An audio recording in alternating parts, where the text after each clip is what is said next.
Sur l'autoroute du Soleil, les moments d'inattention et les écarts de conduite sont à l'origine d'accidents d'une gravité extrême. Comme ici, où plusieurs véhicules viennent de se percuter. La conductrice de cette voiture, gravement blessée, est évacuée en urgence vers l'hôpital le plus proche. Les chiffres de la mortalité routière ont baissé ces dernières années, mais la destruction de radars a provoqué un relâchement préoccupant chez les automobilistes. L'autoroute est un lieu dangereux. Les gendarmes de l'A7 ont une problématique qui les préoccupe particulièrement. La bande d'arrêt d'urgence. Nous sommes en début d'après-midi. Alexandre au volant et Thomas viennent de prendre leur service. Est-ce que vous pouvez rouler? J'ai l'impression. Est-ce que vous pouvez au moins rouler, monsieur? Oui, au ralenti. Au ralenti? D'accord. Parce que ici, c'est un petit peu... Vous pouvez rouler, il n'y a pas de souci. Hein. On va se lancer tranquillement, on va mettre le gyrophare bien en évidence. Et la prochaine sortie, elle est à 3 km. Au moins, vous serez en sécurité là-bas. D'accord? Une statistique établit qu'un piéton a une chance de survie qui n'excède pas les 20 minutes s'il reste sur la bande d'arrêt d'urgence. La bande d'arrêt d'urgence existe pour faciliter un arrêt d'urgence pour les gens dès qu'ils ont un souci mécanique. Après, on constate régulièrement que les gens, dès qu'ils ont un souci avec les enfants, un enfant qui est malade ou qui a envie de faire pipi ou quoi que ce soit, ils ouvrent la portière et puis à ce moment-là, s'il y a une personne qui arrive à plus de 100 km/h, vous imaginez les dégâts, quoi.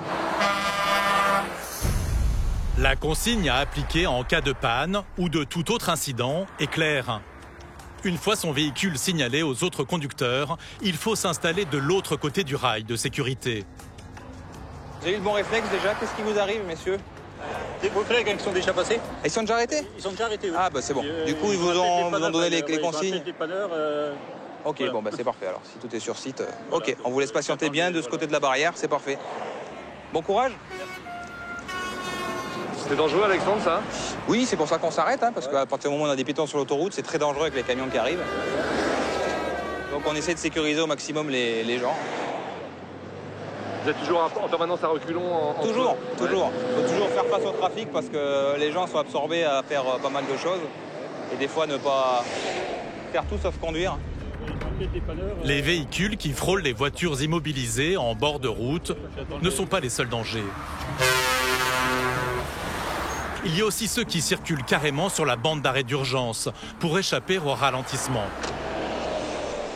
Ça peut arriver, effectivement, qu'on ait des gens qui remontent la file avec les warnings à vitesse normale, entre guillemets, ce qui est déjà interdit. Et puis on a aussi des kamikazes qui remontent à plus de 100 km/h sur la bande d'arrêt d'urgence avec un trafic arrêté, quoi. Il ne faut pas attendre très longtemps pour pouvoir le constater.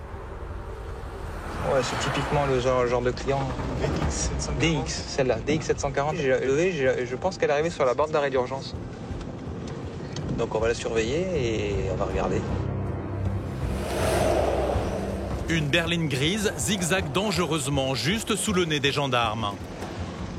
Et voilà, il repart sur la bande d'arrêt d'urgence. Voilà, typiquement. Et voilà, dès qu'il voit du bleu, hop là, on se remet.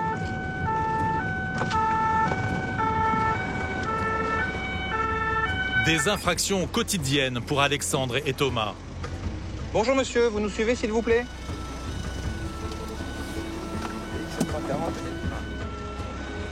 On va se mettre dans le refuge là-bas, là.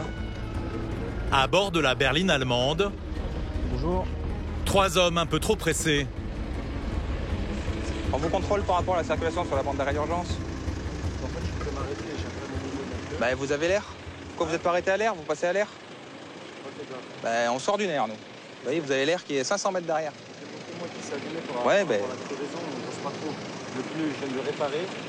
Bah, vous avez tout est autorisé pour le contrôle de la pression sur l'air, il n'y a aucun souci. C'est typiquement le genre de comportement auquel on est confronté tous les jours. C'est les gens qui veulent gagner du temps et qui circulent dangereusement en plus sur la bande d'arrêt d'urgence. Parce que la manœuvre là, de passage du pont, elle était relativement dangereuse, donc voilà. Typiquement. Qu'est-ce qu'il risque, monsieur, là? C'est une contravention à 90 € avec un retrait de 3 points sur le permis de conduire. Portefeuille et total de points allégé. Les 3 hommes peuvent repartir. Soyez patient, vous avez une sortie dans 4 km si vous voulez souffler, mais prenez pas la bande d'arrêt d'urgence s'il vous plaît. Bonne route quand même monsieur. Bonne journée. Allez, au revoir.